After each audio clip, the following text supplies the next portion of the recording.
Hello बच्चों, let's read out the question first. Does a transformer change frequency of AC?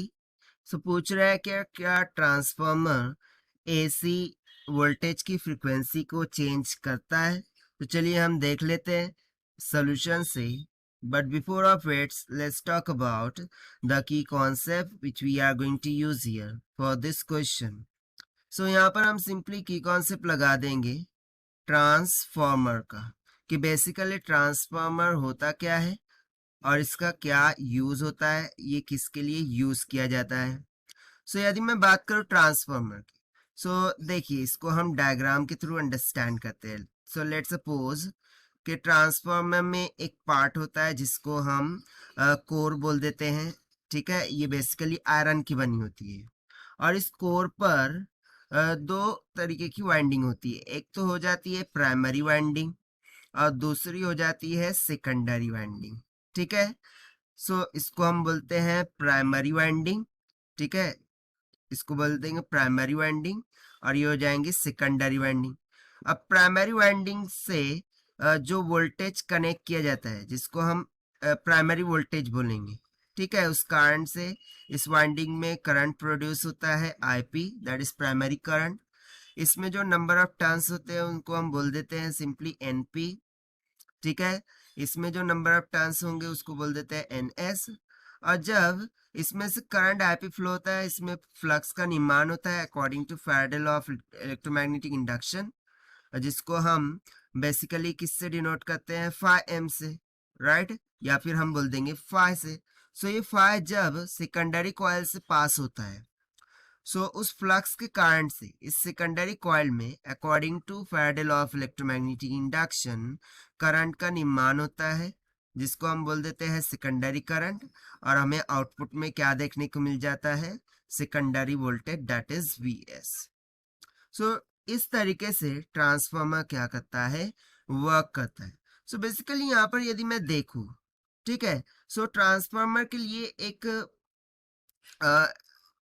हम बोल सकते हैं रेशो की इक्वेशन होती है कि N P by N S, this is equals to V P by V S, this is equals to I S, okay, divided by I P. ठीक है, ये एक ट्रांसफार्मर के लिए रेशो का कॉम्बिनेशन है जहां पर N P N S primary और सेकेंडरी साइड के नंबर ऑफ टर्न्स हो गए कॉइल के, VP V S primary voltage, secondary voltage, I S secondary current and I P primary current. So यहाँ पर आप देख सकते हैं क्या हमें किसी भी टर्म्स में फ्रीक्वेंसी का कोई चेंज दिख रहा है क्या, नहीं.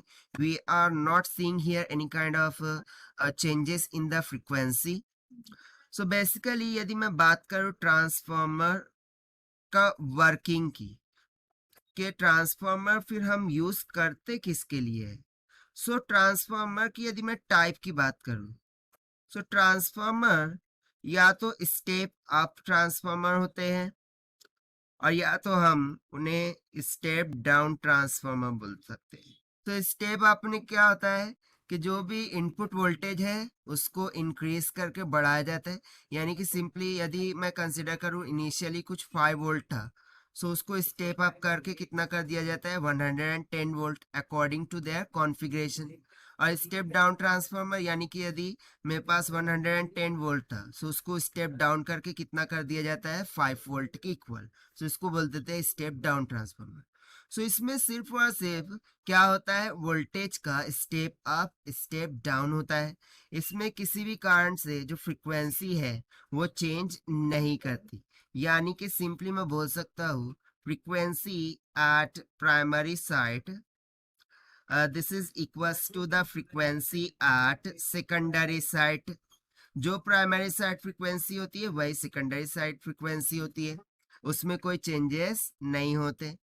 सो यही हो जाता है हमारा आंसर फॉर दिस क्वेश्चन, जो कि हमने सॉल्व किया है by using the concept of transformer से. सो इसका सिंपल सा आंसर क्या हो जाएगा, that is no, there is no change of frequency of AC. So this is the required solution. I hope you understood well. Best of luck. Thank you.